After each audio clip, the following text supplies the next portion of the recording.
하나님 말씀 에스겔 16장 6절 그리고 60절에서 63절 이렇게 읽겠습니다. 에스겔 16장 6절 그리고 60절부터 63절입니다. 우리 6절 말씀을 먼저 함께 한 목소리로 읽겠습니다. 내가 내 곁으로 지나갈 때에 내가 피투성이가 되어 발짓하는 것을 보고 내게 이르기를 너는 피투성이라도 살아있으라. 다시 이르기를 너는 피투성이라도 살아있으라 하고, 우리 60절에서 63절 말씀을 함께 읽겠습니다. 그러나 내가 너의 어렸을 때에 너와 세운 언약을 기억하고 너와 영원한 언약을 세우리라. 내가 내 형과 아우를 접대할 때에 내 행위를 기억하고 부끄러워할 것이라. 내가 그들을 내게 딸로 주려니와 내 언약으로 말미암음이 아니니라. 내가 내게 내 언약을 세워 내가 여호와인 줄 내가 알게 하리니 이는 내가 내 모든 행한 일을 용서한 후에 네가 기억하고 놀라고 부끄러워서 다시는 입을 열지 못하게 하려 함이니라. 주 여호와의 말씀이니라. 아멘.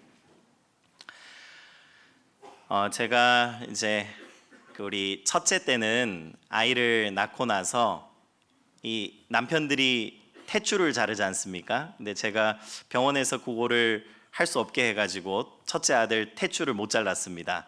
그래서 너무 많이 아쉬웠는데 11년 만에 둘째 아이를 낳으면서 이 둘째 아이가 태어날 때는 이번에는 직접 탯줄을 자를 수 있다고 해서 제가 얼마나 기대하고 또 설렜는지 모릅니다.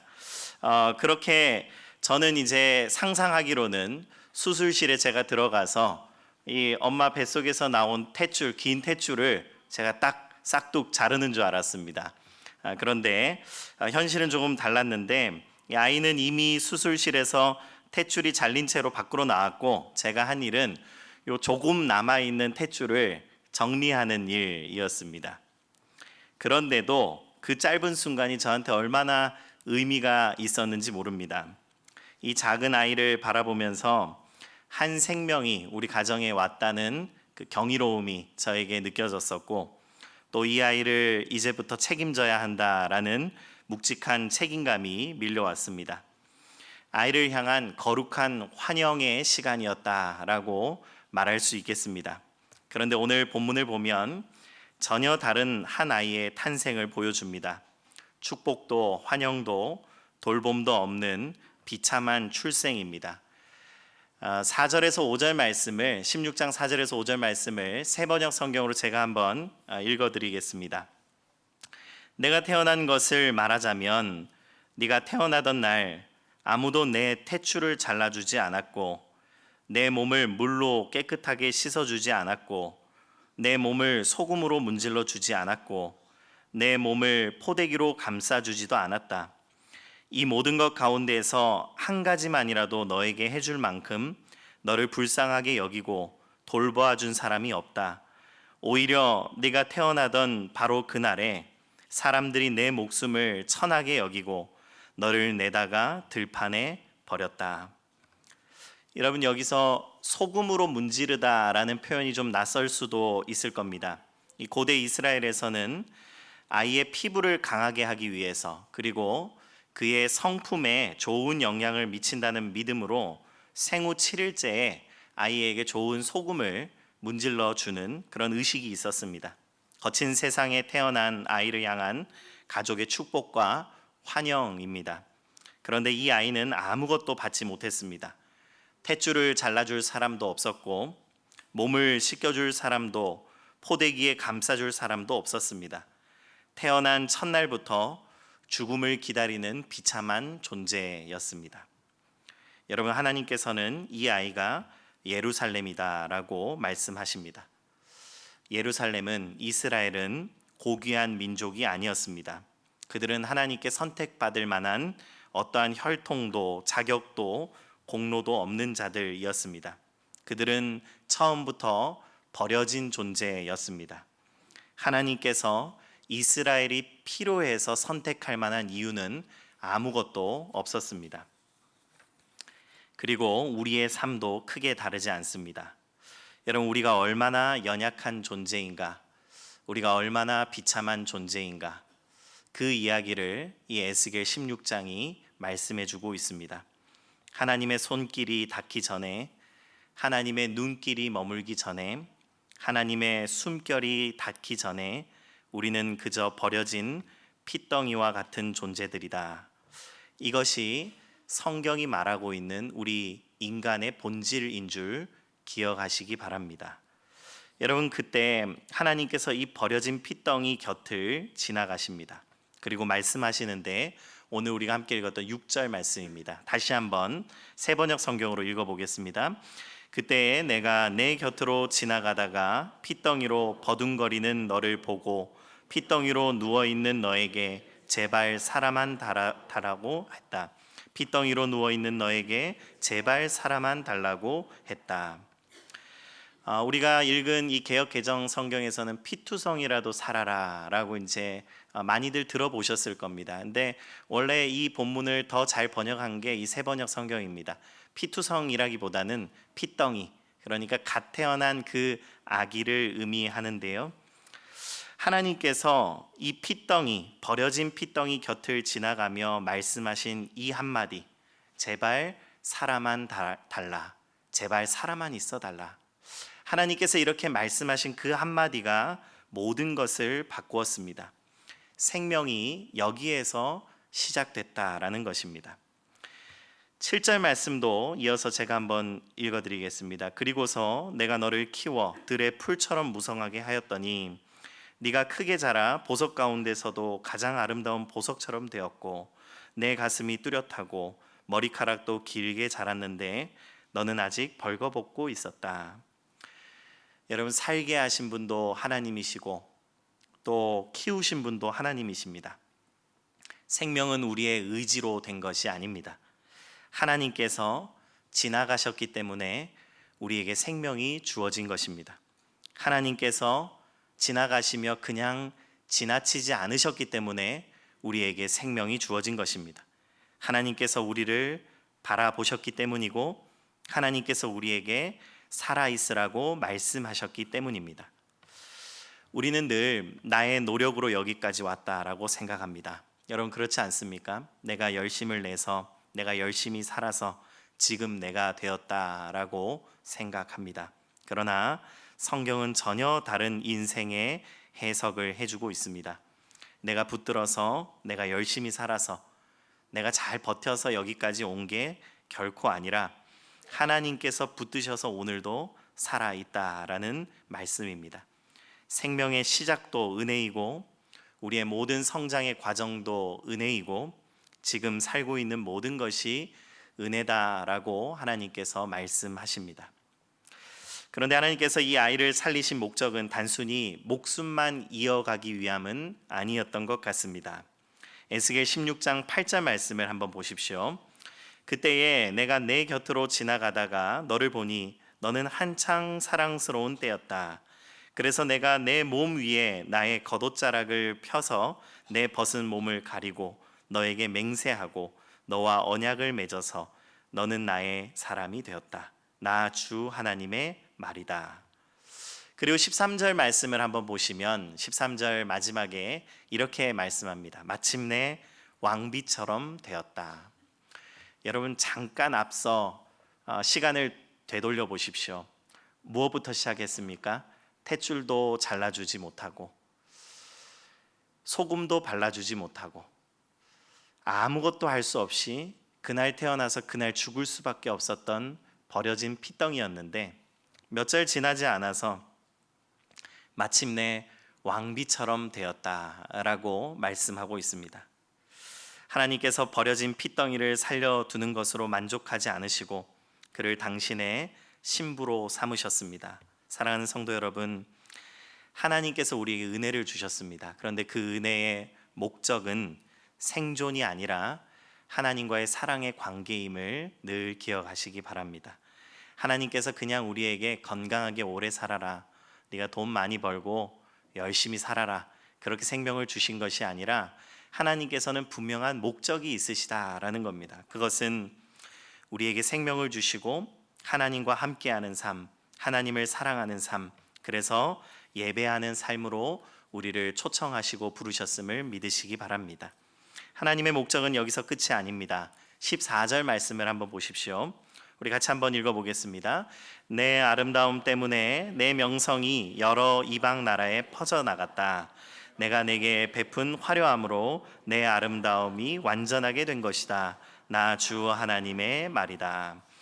하나님께서는 이스라엘을 당신의 신부로 삼으셨고 동시에 이방의 빛으로 삼으셨습니다.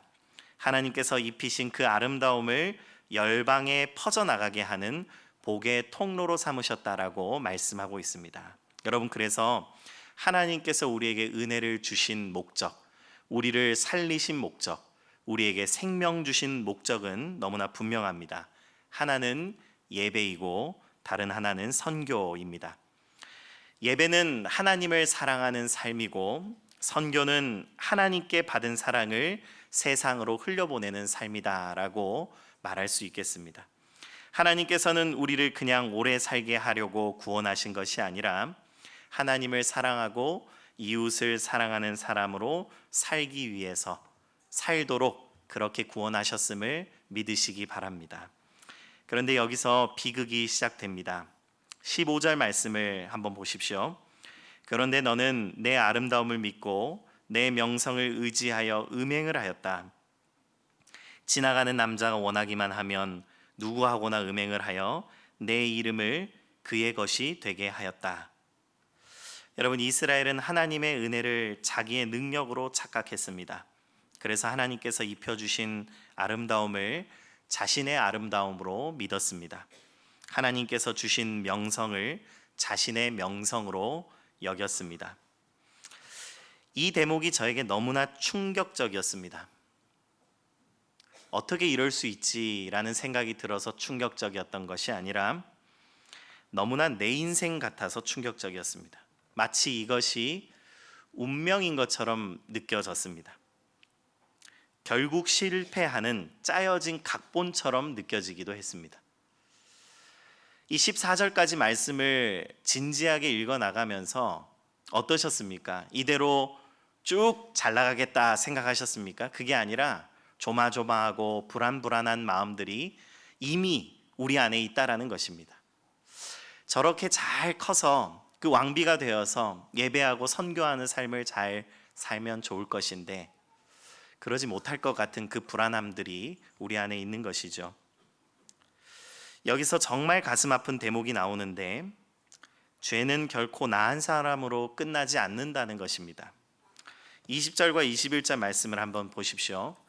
또 너는 우리 사이에서 태어난 아들들과 내 딸들을 데려다가 우상들에게 제물로 바쳐 불사르게 하였다. 너의 음욕이 덜 찼느냐? 네가 내 아들 딸마저 제물로 바쳤다. 또 내가 그들을 불 속으로 지나가게 하였다. 여러분, 그 결국에 자녀들을 우상의 제단으로 끌고 가고 있습니다. 죄라는 것은 언제나 다음 세대를 향해서 갑니다. 부모가 붙잡은 우상을 자녀들이 물려받습니다. 부모가 하나님보다 성공을 더 사랑하면 자녀들도 성공을 섬기게 됩니다. 부모가 하나님보다 돈을 더 의지하면 자녀도 돈을 믿습니다. 부모가 하나님보다 세상의 인정을 갈망하면 자녀들도 사람의 인정을 따라 살아가게 된다라는 사실을 우리는 기억해야 합니다. 여러분, 이 말씀을 읽으면서 모든 문제가 어디에서 시작되었는가? 그리고 어디에서 우리는 다시 시작할 수 있는가? 제가 이 에스겔 16장 말씀을 읽으며 항상 고민했던 부분입니다. 22절 말씀을 한번 보여주십시오. 22절 말씀을 같이 한번 읽어보겠습니다. 너는 핏덩이로 버둥거리던 때와 벌거벗은 몸으로 지내던 내 어린 시절을 기억하지 않고 온갖 역겨운 일과 음행을 저질렀다. 여러분, 모든 문제의 시작은 바로 기억하지 않는 것에서 시작된다라고 말씀하고 있습니다.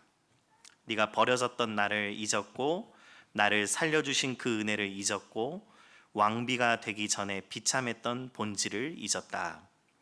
은혜를 망각한 자리에서 교만이 돋아나고 그 교만이 결국엔 우리를 우상 숭배로 이끌었다라고 말씀하고 있습니다. 여러분, 그러나 여기서 끝이 아닙니다. 하나님께서는 기억하지 않아서 실패하는 우리들에게 하나님의 은혜로 기억하게 하시는 은혜를 허락하신다라는 사실을 우리는 기억해야 합니다. 하나님께서는 완전히 용서하심으로 우리를 기억하게 하십니다. 63절 말씀을 우리 같이 한번 읽겠습니다. 내가 이렇게 하는 까닭은 네가 저지른 모든 악한 일을 용서받은 다음에 네가 지난 일들을 기억하고 놀라고 그리고 부끄러워서 다시는 입도 열지 못하게 하려는 데 있는 것이다. 나 주 하나님의 말이다. 아멘. 사랑하는 성도 여러분, 우리는 용서받고 나면 과거의 수치를 어떻게든 지워버리려고 합니다. 왜 우리가 용서받고 싶어 합니까? 과거의 나의 그 수치를 잊어버리기 위함입니다. 그런데 하나님께서는 용서하신 후에 우리에게 기억하게 하신다라고 말씀합니다. 왜 그렇습니까? 우리를 틈만 나면 다시 괴롭히고 정죄하고 우리에게 너 옛날에 그랬지 라고 이렇게 채찍질하기 위함입니까? 그것이 아니라 진짜 우리를 새롭게 하기 위함입니다. 진짜 우리를 참 생명으로 거듭나게 하기 위함입니다. 내가 얼마나 끔찍한 죄인이었는지, 그리고 그런 나를 살리신 하나님의 사랑이 얼마나 압도적인지를 기억할 때 우리는 놀라고 부끄러워서 감히 입도 열지 못하게 하시는 것입니다. 이것이 우리의 입을 닫아버리겠다, 너를 창피하게 만들겠다, 너를 못살게 굴겠다, 끝까지 너를 정죄하겠다라는 의미가 아니라 이것이 바로 우리를 살리는 하나님의 은혜인 줄 믿으시기 바랍니다. 십자가가 우리에게 주어진 은혜는 망각하는 자에게 주신 기억의 장치임을 믿으시기 바랍니다. 십자가가 왜 우리에게 주어졌습니까? 우리가 왜 십자가를 붙들어야 합니까? 그것은 절대로 우리의 힘으로는 기억하지 못하는 그 연약한 자들에게 이 십자가를 통하여 기억하게 하시는 은혜가 주어졌음을 우리는 기억해야 합니다. 이 거룩한 부끄러움이 우리의 마음에서 요동칠 때에 죽은 영혼이 살아나게 됩니다. 이 부끄러움이 살아날 때에 우리의 미래가 다시 한번 일어나기 시작합니다. 죄인된 과거에 대한 비참한 기억과 하나님의 과분한 사랑이 우리 안에서 마구 요동칠 때에 그때 우리는 진짜 생명을 부여받게 된다라는 것입니다. 이스라엘은 출애굽의 은혜를 기억할 때마다 다시 하나님께로 돌아올 수 있었습니다. 그리고 우리는 예수 그리스도의 십자가를 기억할 때에 그때 다시 살아날 수 있음을 기억하시기 바랍니다. 여러분, 이 말씀이 우리가 이제 이 수요 기도회를 기획하면서 인생 말씀 이런 제목으로 시작을 했는데요. 제게 이 말씀이 인생 본문인 이유는 다름 아니라 너무 제 인생 같아서입니다. 본문을 처음 깊이 있게 마주했던 시절이 20년이 지났습니다. 그런데 이 20년 전과 지금 저를 돌아보면 똑같습니다. 변한 것이 없습니다. 하나님의 은혜로 조금만 잘 되면 그 은혜를 잊고 교만해지고 우상으로 빠져들게 됩니다. 그런데 그래서 저는 이 말씀이 좋습니다. 왜냐하면 이제 내가 왕비쯤 됐나 라고 시작하게 하는 것이 아니라 어김없이 저를 버려진 핏덩이 그때로 돌려놓기 때문입니다. 사랑하는 성도 여러분, 우리가 예수 그리스도의 십자가를 붙들 때에 우리를 버려진 핏덩이, 그 아무짝에도 쓸모없고 아무 힘도 아무 능도 아무런 가망성도 없는 그 버려진 핏덩이들을 하나님의 손길로, 하나님의 숨결로, 하나님의 그 눈빛으로 살리셨음을 기억하시기 바랍니다. 그 기억이 우리를 살릴 것입니다. 그 기억만이 우리를 정말 하나님의 사람답게 살 수 있도록 인도하실 줄 믿으시기 바랍니다.